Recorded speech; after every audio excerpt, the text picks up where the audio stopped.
Hello and welcome back to the channel. Thank you so much for joining. Thank you so much for watching, commenting, liking, as the case may be. Yet another hit of the Santa Maria has hit the shelves of the stores.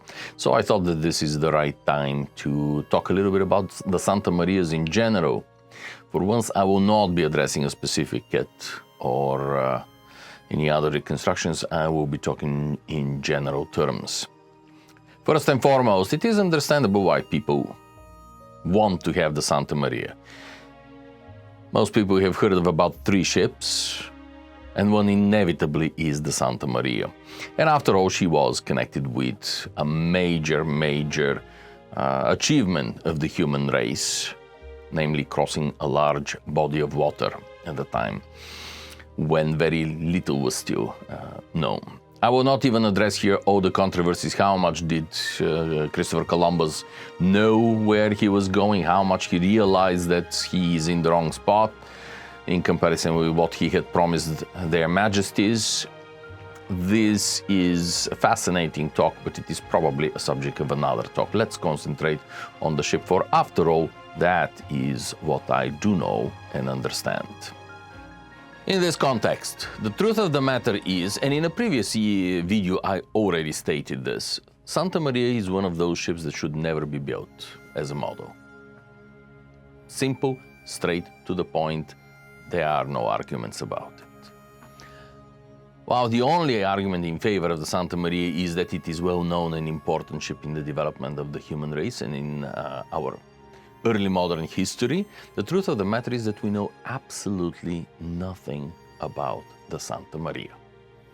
And if we do not know anything about a ship, how can you possibly build a replica of it or a model of it?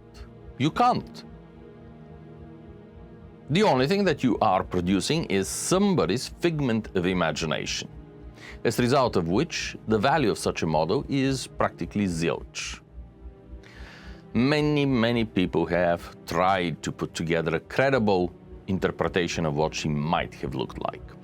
I'm aware of at least 3 sets of full-scale replicas. 2 at least were attempted to be sailed across the ocean, and all of them proved to be miserable sailors. Ergo, there is something that we do not understand. The source information is practically non-existent for these kind of vessels. What do we know about the Santa Maria? We know that she was a small cargo vessel. We do not know when she was built. We do not know how many voyages she had undertaken. We do not know even for what trade she was built. The only thing that we know is that the king and the queen, the king of Aragon and the queen of Castile, ordered the town to provide ships, crews, provisions for this expedition. That is all that we know. There is some indication that she may have been around 100 to 150 toneladas, which means not any sort of a displacement. This means how many, well, this is actually a figure estimating how many barrels of specific size could be fitted inside the vessel. It has nothing to do with modern displacement, it has nothing to do with the weight of the ship. It is volumetric, abstract volumetric measurement. And over the centuries, and in the different places around the world, numerous formulae were created to attempt to estimate this figure for each ship. So without knowing even exactly what formulas followed, and knowing that maybe about 100 tons, what can you produce from this? Any mathematician will tell you that with specific, when you have to calculate something like this, where you have 3 unknowns and only have the answer at the end of the formula, you actually cannot identify the proportion. Yes, there are some generally accepted proportions between length on the keel, beam, depth in hold, but all of these post-date the voyages of Columbus, with very few exceptions from the Eastern Mediterranean, Eastern and Central Mediterranean and Adriatic. Coming to think about it, perhaps it will be of interest to create a video specifically on all the information that we have about 15th century ships. I hadn't thought of it before, but if you think this might be of interest to you, let me know what you think about it down in the comments. I'll be interested in hearing how you feel about it. Returning to the ship, we do not have even Christopher Columbus's original log. The only document that has reached us, and that purports to be his original log, is actually a copy by Las Casas, produced after the death of the admiral.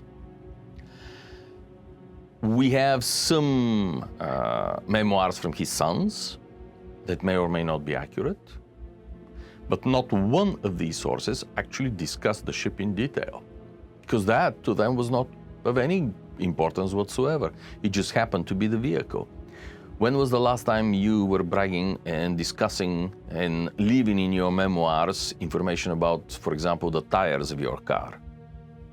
Now, that is all that the Santa Maria really was. It was means and nothing more.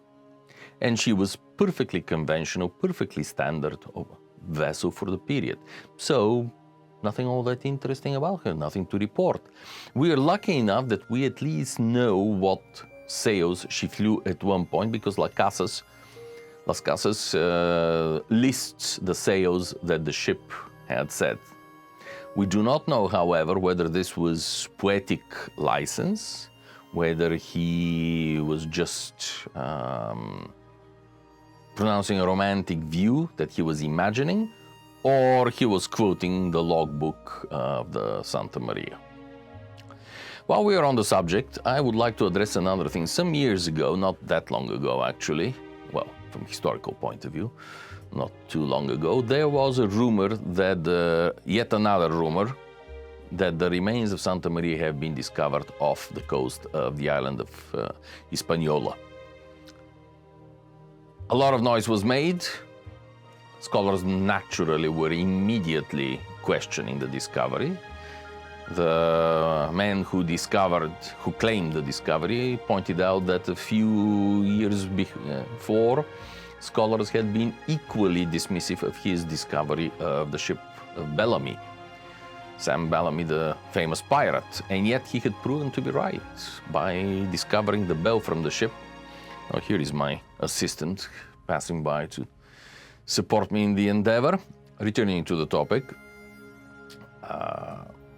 he pointed out that, of course, scholars will yet again be wrong, and I'll be right. It is the Santa Maria.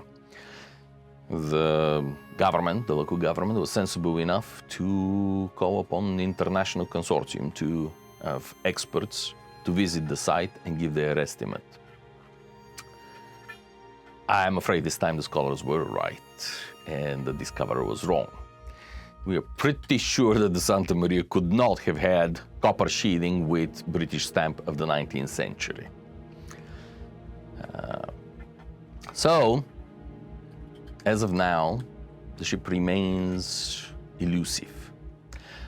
The first time when we might be able to say something sensible and to have a starting point for any possible interpretation or reconstruction of the vessel would actually be if one day somebody manages to locate the ship and there is enough of the bottom surviving on the reef to give us some basic information like length of the keel, dimensions of the keel, spacing of the frames, breadth of the bottom of the vessel.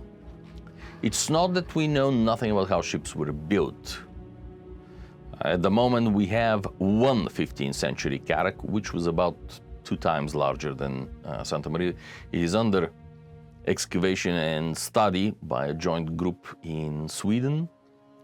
But that is all the information we have, and perhaps I shall speak more of it if we decide to produce a video on what information we have on 15th century shipbuilding and seafaring. For the time being, I'm pretty sure that you'll be disappointed with this video and unhappy by what I am saying in it, but this does not change the facts. Anyone who attempts to build a Santa Maria might just as well whittle a piece of wood and call it the Santa Maria. For all the probability, of an accurate model to produce. So ladies and gentlemen, I wish you all the best. Enjoy your endeavors, enjoy the rest of your day. By all means, throw rotten tomatoes at me as much as you want. I will do my best to answer most comments, and please do let me know if you want to see a video on the actual historical and archaeological data that we do have about early modern seafaring. Thank you so much, and we'll see you next time.